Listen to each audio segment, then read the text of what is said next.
Igbo Igbo, o nwere ajụjụ nsị ka m jụọ ndị Igbo niile gbasara Maazị Nnamdi Kanu. Kedu ajụjụ dị ife ahụ? Nke mbụ bụ, ana m atụgharị uche wee na-asị na ọ bụgoro na Nnamdi Kanu mejọrọ Nigeria, otu esi ekwu ya n'akwụkwọ, otu ndị Yoruba Gota Media si dị n'akwụkwọ, kedu maka mmejọ Nigeria mejọrọ Nnamdi Kanu site n'ije n'afara Ibekwu bụrụ ndị amị, bụrụ ndị omekome, Python -1, Python -2 wee jee gbuo innocent people nke richiri ebe 28 people. Ọzọ dị ka ibie ewefia n'Israel, wee rịpọtụ kwato ndị Israel emene enume n'ana, osikwa n'Israel wee baa UK.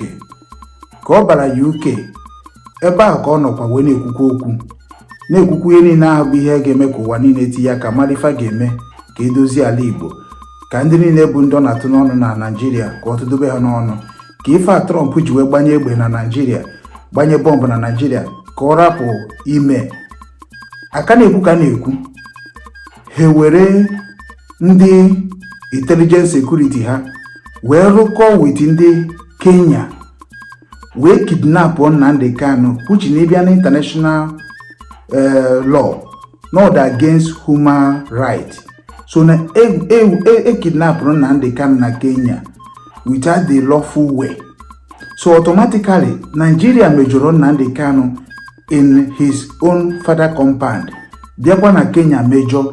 Na-ajụzi ajụjụ a, kedu ihe mere na international community achọghị ikwu okwu ka esi wee bịa kpọrọ Nnamdi Kanu na Kenya? Kedu ihe mere na ndị Kenya achọghị ikwu okwu ka esi wee kpọrọ Nnamdi Kanu na Kenya? Kedu ihe ahụ Nnamdi Kanu mere nke bụ na ga-akpụrụ ya wee jebe Sokoto?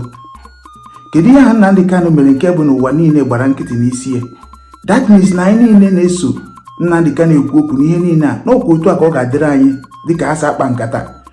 Gị nwa bụ onye Igbo na-ege m ntị n'ụtụtụ ọma, ana m asị biko ka ịtụgharị uche ọfụma. Ndị gọvanọ anyị na ndị sinetọ anyị na ndị isi ụka anyị na ndị a niile bụ ndị anyị ji wee hibe n'ala Igbo, ha wụkwana anyị n'ala. Anyị ga-anọ okwu onu akọwakwara anyị akụkọ dịka esi akọrọ anyị ya na before the war, after the war, na-ekwe ka ọ na-eme anyị n'iru. Ife anyị kwesịrị ịpụta wee jụọ ndị sinetọ anyị na ndị gọvanọ anyị ajụjụ, gịnị mere eji wee tụọ Nnamdi Kanu mkpọrọ? Show me the law ka aka na-ekwe were na-eme karikachọ, were na-eme content, were foto Nnamdi Kanu na-eme content. Ihe a bụ mkparị ka ọ bụ. We need to understand how we was grown up.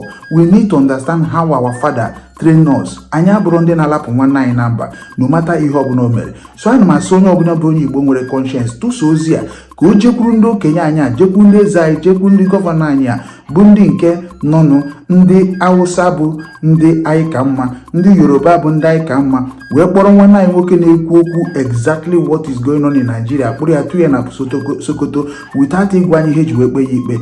Nwanne, ana m asị onye Igbo marakwa na ihe mere nwanne gị emegokwa gị indirectly. Ya gaziere Igbo niile. Ọ kakwa nwa nwanne unu nwoke Ugwu Okechukwu, onye ndu obi nwanne ndị Igbo n'ụwa niile.